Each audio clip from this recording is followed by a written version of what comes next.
Muito bem, estamos de volta com o nosso Gazeta Entrevista desta noite. O Gazeta Entrevista é um oferecimento muito especial da água mineral Verágua, produzida aqui no Acre, obedecendo rigorosos padrões de qualidade e de saúde, hein? Água mineral é Verágua.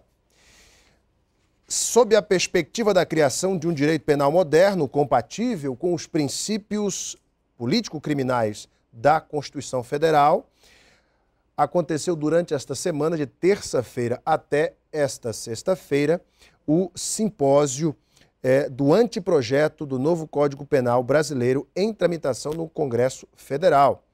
E tem como relator o senador Pedro Taques, do PDT do Mato Grosso. O evento que propiciou à sociedade e também à comunidade acadêmica e jurídica reflexões e discussões sobre as mudanças contidas no projeto de lei do Senado 236 de 2012, que pretende introduzir no ordenamento o novo Código Penal brasileiro, com mudanças em alguns aspectos muito importantes: aborto, terrorismo, crimes hediondos, eutanásia, organizações criminosas, jogo do bicho, crimes cibernéticos. Eu recebo em nossos estúdios o professor doutor de Direito Penal da PUC de São Paulo, promotor do Ministério Público de São Paulo e membro da comissão que atua prestando a sua contribuição ao Senado nessa proposta do Código Penal, o doutor Cristiano Jorge Santos, aqui à minha direita, doutor Cristiano. À minha esquerda, um dos idealizadores do simpósio realizado esta semana em Rio Branco, o promotor de Justiça do Ministério Público do Acre, doutor Vinícius Menandro Evangelista. Doutor Cristiano, muito boa noite. Boa noite, tudo muito bem? Obrigado pelo convite. Prazer. Doutor Vinícius, tudo bem? Boa noite, Alan, tudo bem? Prazer. Em primeiro lugar, parabéns pela iniciativa da realização do simpósio. A sociedade precisa conhecer melhor o tema, saber exatamente o que está acontecendo no Congresso e que proposta é essa de reforma do Código Penal. O simpósio atingiu o seu objetivo? Com certeza. Desde terça-feira nós nos reunimos no auditório da Universidade Federal do Acre com estudantes, acadêmicos, advogados, juízes, promotores e discutimos essa proposta, esse projeto que é de suma importância para a sociedade, né? A instituição de um novo Código Penal. Conversava com o doutor Cristiano, esse tempo de violência grassante, criminalidade crescente, é o momento mais propício para a sociedade sentar, se reunir e discutir, principalmente essa proposta que está em tramitação no Senado. Crimes, organizações criminosas, tráfico de drogas, aumento da criminalidade em todo o país. Aqui no Acre, doutor Cristiano, recentemente, ontem mesmo, tivemos uma tentativa de assalto com 24 pessoas feitas de reféns, aumento dos crimes contra o patrimônio, roubos, furtos, assaltos com grave ameaça e violência, enfim. A população pede uma atitude, a população clama por uma mudança. E quando eu converso aqui com os operadores do sistema de segurança, eles sempre dizem: mas a polícia faz sua parte. O problema é que o sistema penal e processual penal e a execução penal no Brasil é um fracasso. As instituições prisionais não ressocializam. A nossa lei é muito branda, não é severa o bastante. O criminoso sai da prisão muito cedo, não conclui a sua pena na efetividade no regime fechado. Enfim, são vários aspectos que são colocados. E, doutor Cristiano, realmente, a lei brasileira, o Código Penal brasileiro está defasado, precisa ser reformado? Com toda certeza, precisa ser muito mais aperfeiçoado e possibilitar o rigor.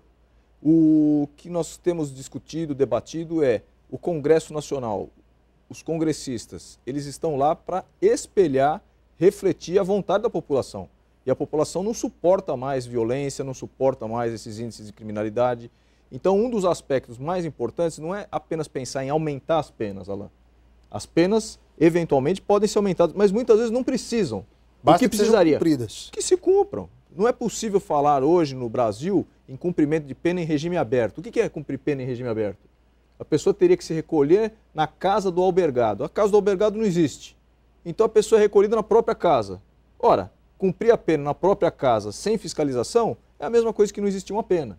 Então, uma das ideias é diminuir, a bem da verdade, o nosso interesse era que fosse abolido esse sistema de regime aberto, abolido o regime aberto, e haveria uma progressão no máximo para o semiaberto ou o livramento condicional, que seria controlado.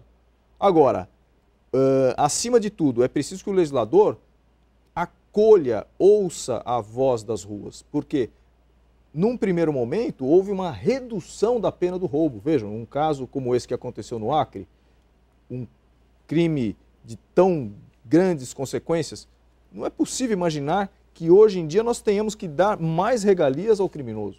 Então, o Senado, no projeto do senador Pedro Tax, ele já corrigiu esse equívoco inicial e voltou a manter as penas do roubo nos patamares que já existem hoje em vigor. No máximo 30 anos. No máximo 30 anos, mas o roubo, para ter uma pena de 30 anos, precisaria ser um roubo com resultado altamente morte, qualificado, que é né? o latrocínio. O roubo normal tem a pena de 4 a 10 anos. Então, veja, se a pessoa pensar em 4 anos, mas ele não vai cumprir 4 anos. Hoje em dia, ele cumpriria 1/6 dessa pena se ele fosse condenado no regime inicial fechado. Então, para o nosso telespectador que não é da área jurídica entender, significa o seguinte: a pessoa foi condenada a 6 anos porque matou alguém.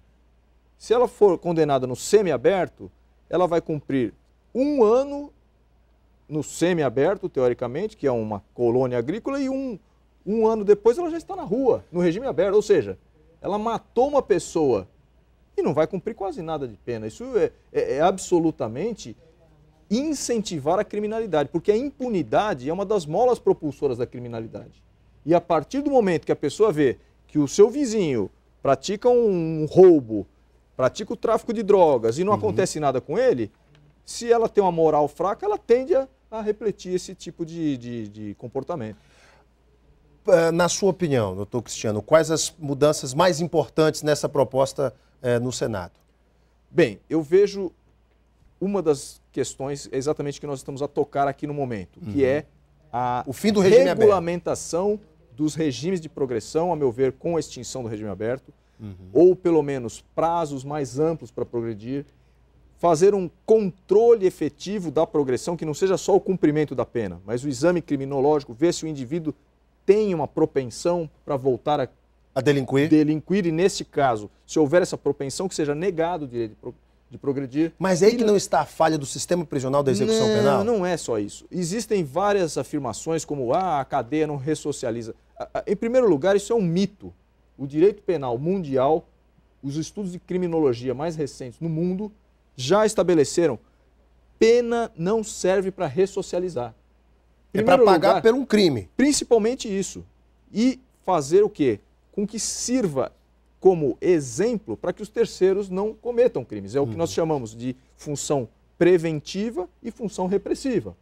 Ora, se o indivíduo não teve uma socialização sequer, ele foi criado sem pai, não teve educação, etc., não teve educação na escola, não teve acesso à escola, ou se teve acesso foi expulso, foi parar numa instituição de cumprimento de medidas para adolescentes infratores.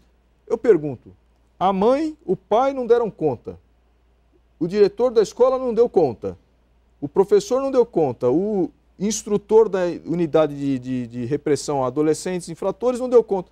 O carcereiro e o diretor da prisão têm que socializar aquele indivíduo. Então, veja, existe um mito que é óbvio que ninguém aqui quer o mal do indivíduo que cometeu o crime. Não, que ele se recupere, que ele seja útil à sociedade. Mas não temos que entender isso como a meta principal. É preciso que se dê exemplo que aquele que age de maneira errônea, seja ele o pobre, seja ele o classe média, seja ele o rico, o corrupto, o político corrupto, o governante corrupto, que cumpra a sua pena. Até porque, quando nós falamos em ressocialização, Alan, eu pergunto, um banqueiro criminoso, um governante criminoso... Um criminoso do colarinho branco, né, criminoso, que a gente fala. O que ele precisa de ressocialização? Ele já é altamente socializado. Ele precisa sofrer as consequências pelo ato que cometeu. O que o senhor pensa? Não entrou nesse debate a redução da maioridade penal? Não. Outras questões, os crimes cibernéticos. Sim. O que o novo código, essa proposta, fala a respeito disso? Vejam, em primeiro lugar, os crimes cibernéticos, a tecnologia é algo que modifica-se a cada segundo. Nós temos crimes hoje que não são mais passíveis de você enfrentar com o Código Penal de 1940. Mas, acima de tudo, é preciso que exista, a meu ver, um modelo mais avançado até do que se proponha, com alterações pelo que nós chamamos de normas penais em branco. Por quê? eu crio um tipo penal, um crime hoje que diz respeito à fraude bancária pela internet. Eu lhe pergunto, esta mudança de legislação vai estar atendendo aos reclamos da população? Não. Em breve a tecnologia vai mudar e a lei não acompanhou. Para mudar essa lei novamente vai depender de anos. Então, sempre nós estaremos correndo atrás do prejuízo, como se diz na gíria, e sem um objetivo, sem um alcance efetivo. A redução dos graus de recurso, o que já muita gente fala, defende, que já entraria na questão do processo penal em si, é uma alternativa? Sem dúvida, o número de recursos no Brasil é absurdo, a possibilidade de postergação das causas é absurda. Agora, existe uma questão relativa a isso no direito penal, que é a prescrição. Dependendo do tempo que se passa, o indivíduo não pode mais ser punido, mesmo que tenha sido provado que ele foi o autor do delito. E a questão é, com o aumento dos recursos, o que acontece? Normalmente aumenta-se a possibilidade de prescrição. Inclusive o próprio caso do mensalão, existem situações aí em que há um risco de prescrição. Ora, por que o país precisa de prescrição tão rigorosa? Nós não somos rigorosos com os criminosos, mas somos rigorosos com o Estado no cumprimento dos prazos para efetiva punição. E o sistema atual, eu já estudei bastante, isso foi tese de doutorado minha, o Brasil tem hoje o sistema mais complicado de prescrição do mundo. Do mundo. Só tem uma finalidade, evidentemente, é dificultar a aplicação da lei penal. O senhor acredita que o novo Código Penal brasileiro será um código mais rígido, mais garantista ou será um meio termo, em sua opinião? Ele traz muitas inovações positivas, ele acaba sendo mais rígido no controle desses prazos e critérios para a progressão da pena.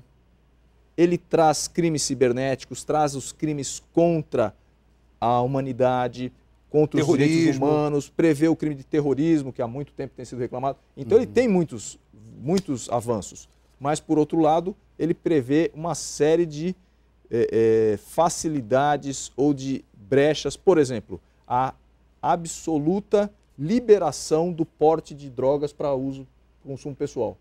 Vejam, em alguns países começa a se tentar discutir ou implementar a liberalização do uso ou do porte da maconha.